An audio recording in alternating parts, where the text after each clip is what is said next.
Welcome to Voices Against Violence, a dedicated space to educate, empower, and serve as a voice for all survivors. Our goal is to provide an extensive range of resources and content that not only informs, but also inspires action and advocacy. Join us as we work together to create a supportive community, drive change, and ensure that every survivor's story is heard. Well, today's iCare program is going to be super special. We always change it up. There's always a great program that will hopefully move you today. And so today you're going to be the first to hear a conversation that will be recorded live and then rebroadcast as an episode of Voices Against Violence, and that's the Harmony House podcast. And so it'll be recorded today, and it'll be podcast tomorrow or next week. Pioneered by the Harm House Prevention Program Manager, Charity Jordan Rex. Charity's here. She's hiding for a minute. And Kristen Snell. Voices Against Violence has grown into an essential part of the prevention education efforts of Harmony House. With over 50 episodes aired so far, and listeners from 6 of our 7 continents, I wonder which is the 7th. Well, maybe you'll tell us later. The reach of this podcast has been critical in the survival journeys of many that are seeking to reclaim their lives. In addition to Charity and Christine, we've got a very special guest with remarkable insight on healthy relationships and domestic violence. It's my pleasure to introduce Alexis Smith, who happens to be Miss Kansas 2024. She's a powerhouse. As a dedicated cardiothoracic intensive care nurse and a second-generation healthcare professional, Alexis brings her passion for service through her community service initiative called Respect Reclaimed, advocating for healthy relationships, aiming to raise awareness about unhealthy and abusive relationships. Through her work, she seeks to educate individuals on recognizing the signs of various forms of abuse. She uses her platform to inspire change and create a safer, more informed community. Alexis, we are just so thrilled that you are here. So welcome everyone to the first ever live recording of Voices Against Violence podcast. Let's give this group a hand, and I might hear you on the podcast, all right? Which is great.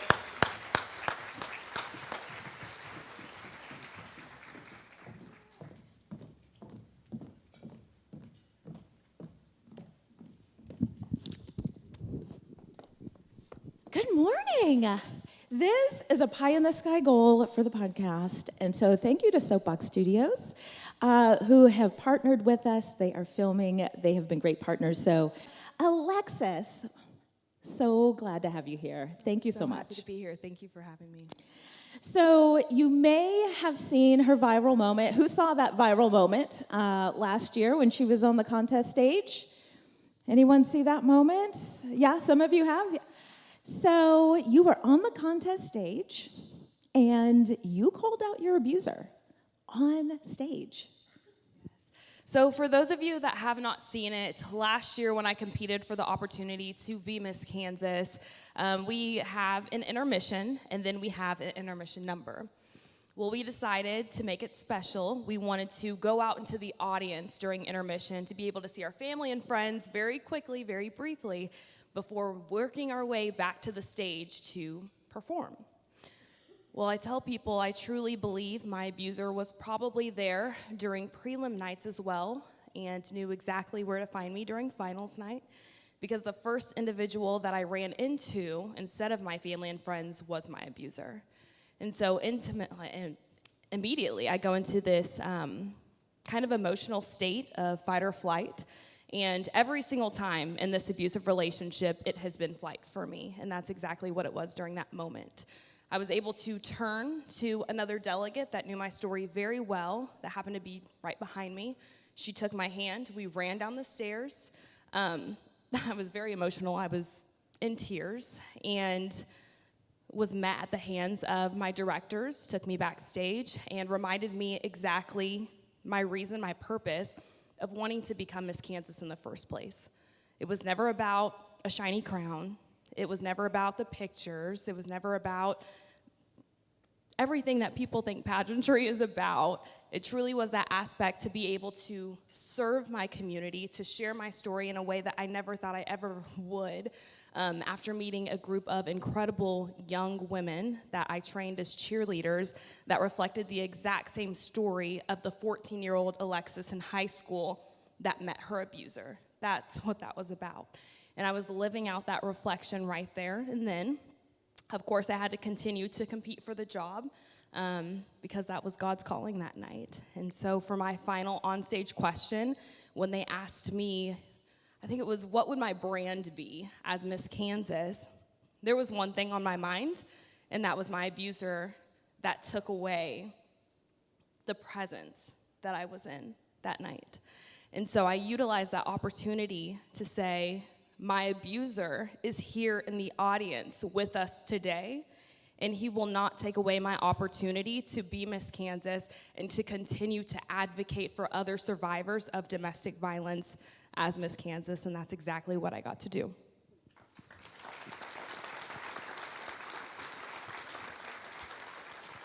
In that moment, too, the audience, of course, cheers and applause, right? You reclaimed your power in that moment. So what was the response like after you got off the stage from friends, family? Did you hear from survivors, too, who resonated with that moment? Yeah, so my family, I kind of got mixed emotions from them. My mom, who also is a survivor of domestic violence, I think has that tendency to think that sometimes we're at fault for things and opportunities fall short because of what we have experienced. And she definitely thought that I was going to fall short of becoming Miss Kansas because of that experience, and thinking that maybe the judges or the directors would think that my story was too much, my experiences were too much to hold the job of Miss Kansas of everything that I was going through. And so she was very fearful that he had taken away that opportunity for me to be Miss Kansas and having me speak out in that way. I know Miss America is known as a sisterhood. Not everybody were my sisters that night, maybe to my face. But on the opposite side, I dealt with the backlash of young women thinking that that opportunity was utilized to earn a crown, and had not been true. And so as a survivor of domestic violence, living out my experience in that moment, it was also me defending myself and trying to, share my story in a deeper way to prove what was actually happening to me. The beautiful side that I did see is once I had the strength to be able to post that video, it reached millions. I had people all over the world reaching out to me, sharing their story. I had mothers thanking me. I will never forget when I did my interview with Good Morning America, I was actually in Washington, D.C., and anytime I step out in a crown or sash, it's natural, normal for people to say, oh, hi, Miss Kansas. I could be Miss Texas, and they're excited. It's just a crown. But this time, it was different. I walked out into the community of Washington, D.C., and had people coming to me, hugging me.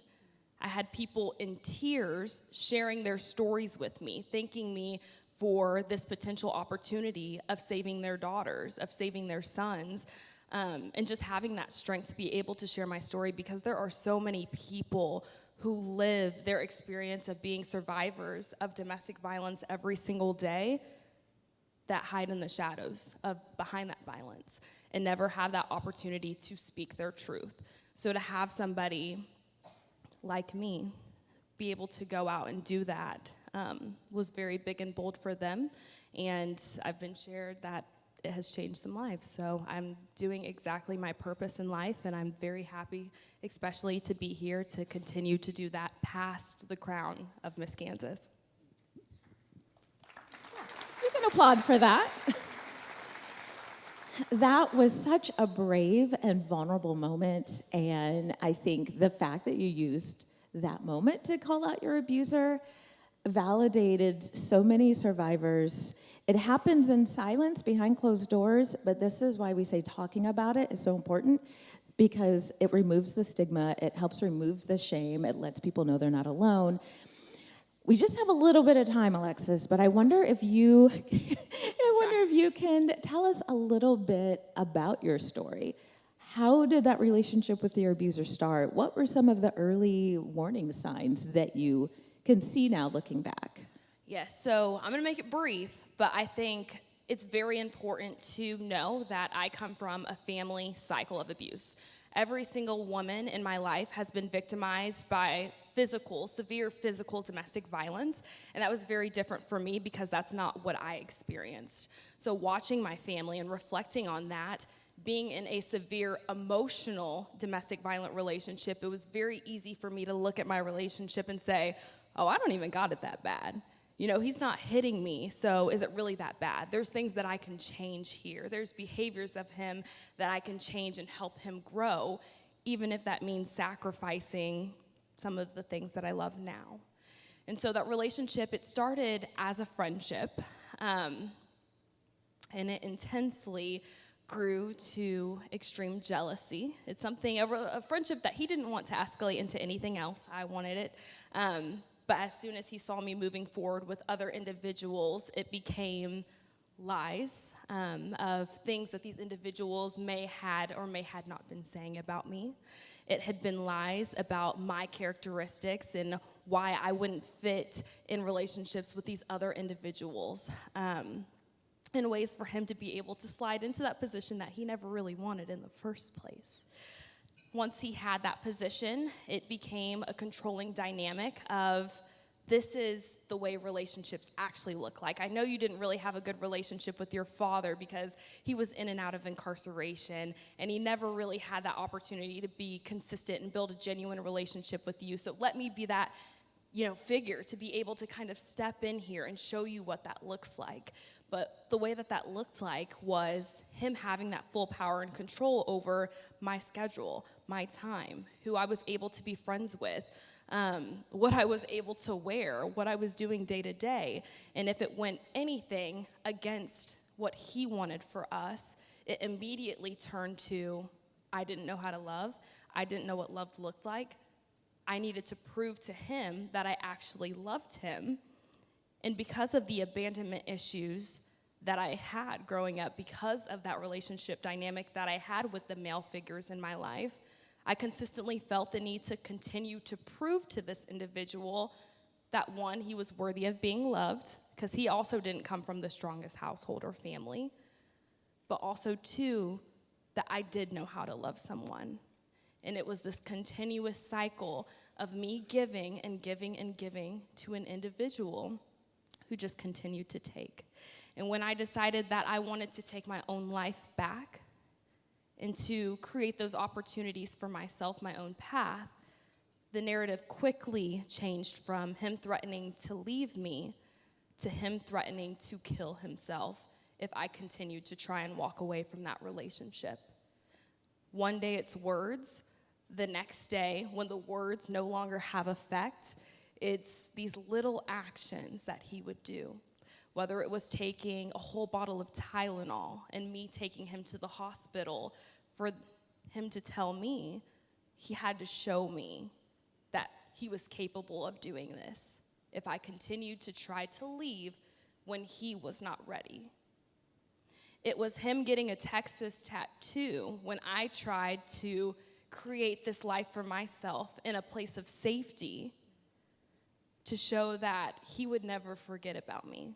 I mean, when you think about it, every time he gets in the shower, got a huge Texas tattoo on your leg, who are you going to think about? It's him to this day, even after a protection order, getting a job at my cousin's high school to ensure that I wouldn't be able to be in that space because that's where he works, unless I wanted to risk my safety to do something that he knew that I loved. So a continuous cycle that even after my advocacy work, even after speaking on national platforms, I get to continue to experience that abuse today. I just have different tools and resources, like these incredible opportunities within our community, like iCare, to be able to help me continue to push forward. What is so remarkable to me about your story is that it hits on so many things that we always say about domestic violence. Number one, that it's about power and control. It's not anger management, it's not a relationship issue, but it's about one person making a conscious choice to have power and control over their partner. But also, an abuser's tactics may look different, but the playbook is the same. Every single abuser, it's like they all read the same textbook. And so the jealousy, the isolation, the gaslighting, the emotional abuse, that is just the standard abuser MO. What was the moment that you knew you needed to get out, and what helped you in that journey after you got out? I would say there was 2 events. One was the Tylenol that I mentioned, but right before the Tylenol was him driving himself off the side of the road after we had gotten into an argument, actually crashing his car into a parked semi, calling me instead of the police. I call the police, and I call a friend of his to be able to go with me to the scene, because when you love someone, sometimes you still want to show up for them, even though you know what they're doing. So when I get there, yes, there is the side of his car, but I watch him get out of his car, lay in the pile of glass, creating a reality that never happened. And it was in that moment where I said, this individual does not care about my emotions. He does not care about my well-being, or he would not continue to put me through this. And that was the start of me saying, I have to figure out some kind of plan to get away from this individual. And sometimes it feels like no matter how much I keep running, sometimes I feel like I'm still running in circles. I see this strong, incredible woman in front of us. I mean, just to think about you being able to articulate this story and share this with a crowd of strangers is truly incredible and powerful. Thank you so much. What was that journey like to kind of rediscover yourself and to come back to this person that's sitting with us right now? I truly will say, I don't think my true journey began until that crown came on my head. And I say that because of the opportunities that stemmed from that opportunity. I traveled to over 10 states as a keynote speaker, getting to share my story. And I'm telling you, before I was crowned Miss Kansas, I would talk about preventative education, but the depth of what I have actually experienced, my family cycle, that was never shared. And so to really break through those walls and break those chains has been more than I can ever imagine. But I've had to do a lot of self-discovery as well about my own personal characteristics that I developed from those domestic violent relationships, and being able to really put a spin and change my own personal characteristics to benefit the relationship that I have now. So it's been incredible. It's been empowering, not only to empower myself, but to turn my wounds into wisdom and be able to empower others. That's the most inspiring thing that I can do. And so that's what I continue to do on top of being a nurse. So always caring for others. You mentioned when we were, yeah, you can go ahead and applaud that if you want to. When we were chatting earlier, you mentioned that for most pageant contestants, the crown is not the goal. It's really having that platform to be involved in a cause or work that means something to them. Tell us about the work that you've been doing since that moment, the advocacy that you're doing. I know you work with some pretty big organizations helping to spread prevention and awareness. Yes, so since I have crowned the new successor of Miss Kansas, I was very intentional with taking time to myself and pouring into myself. And so for the first time, I started seeing a therapist to be able to, I guess, have that more intimate moment of sharing in detail some of my own personal experience in a more intimate setting.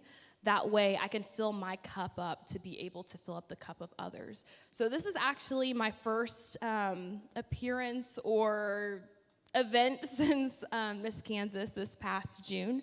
But I have a event coming up with the National Domestic Violence Hotline, an incredible organization that I've had the opportunity to work with this past year, and then a couple other organizations, local organizations, to be able to speak at different galas and different organizations to really spread my message and be able to connect with others and continue to do the hard and the hard work. All right, I think we probably have time for a couple of more questions. My question, and Christine will wrap us up with the final question, but what do you want everyone to know about prevention when we talk about domestic violence prevention? Because as Bill said, it's not about more shelters, because you can never shelter your way out of domestic violence. So for all of the folks sitting here, what does it look like to prevent violence? What are your thoughts? So I say prevention before intervention. I think a lot of times in society, we think these conversations need to start happening when dating starts happening, but that conversation needs to happen much sooner. With our youth deserve representation of what a good, healthy relationship looks like, whether it's in their household, whether it's monitoring what they're watching online, what they're watching on TV, ensuring that they get that great representation, ensuring that we're sharing them what healthy relationships look like, not just intimately, but within their community, what that looks like, especially at school, where they spend predominantly a lot of time. What does it mean to have healthy communication? What is being respectful? All of those healthy traits, treating people as equal, ensuring that they have those characteristics to be able to use as a young child and work and grow and develop those characteristics into adulthood, especially once they start those intimate relationships. I love that you said that, because I say that all the time as prevention program manager at Harmony House. I've had parents tell me that, well, my kid's not dating yet. If you're waiting until your kid is old enough to date, to talk about healthy relationships, you have waited too long. The sooner they have that information, the sooner they can recognize what healthy looks like and recognize when someone is unhealthy, so that they can avoid an abusive situation. That is what prevention looks like. Thank you for that point. Well, and I feel like the iCare campaign has had that conversation community-wide, right? So 11 years ago, I don't think our community was talking about this issue. This is something we wanted to not acknowledge.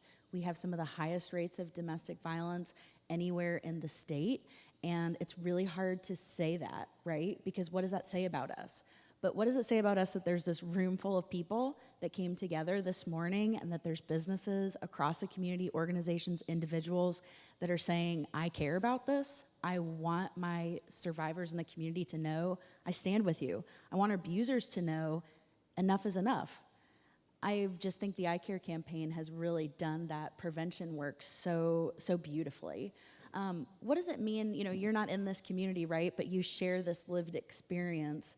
What does it mean to a survivor of domestic violence to have a campaign like this, to see a group of people like this come together around a cause? Yeah, no, I think this is beautiful. I think it's very easy for someone as an individual to not show up physically and just to write a check. But for all of you to show up physically at 7 in the morning, which is very bright, very early, this is truly a way to show that you care and that you truly do stand here physically with survivors of domestic violence, and I think that is absolutely beautiful. So thank you. Not only, you're here for me, you're here for the 24 people a minute. We've been here for an hour. Someone can do the quick math. I can't do the quick math. Of the individuals that you're here for. So thank you so much for being an advocate and showing up for all of us. Thank you.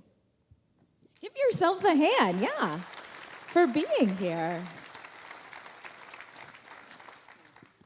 Did you have another question?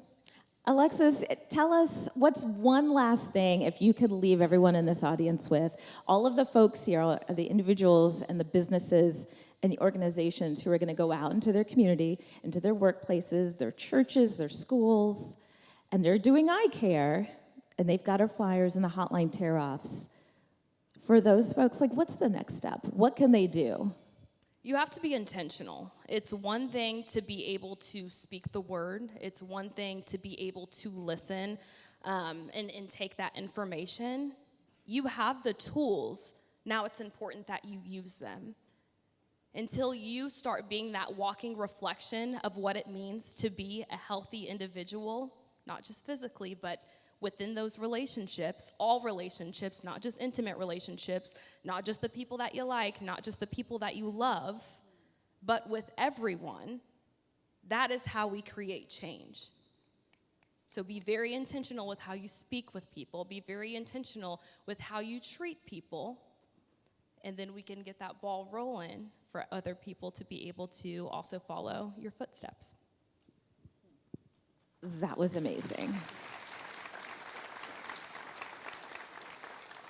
Alexis, I just want to thank you so much for your bravery and courage a year ago, being willing to step out and use your voice in that moment, and for being here and being a part of this event and sharing your story with us.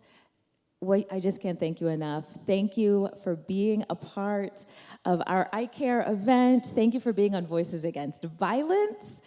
The only continent we're not on is Antarctica. We're just so grateful. Thank you so much. Thank you.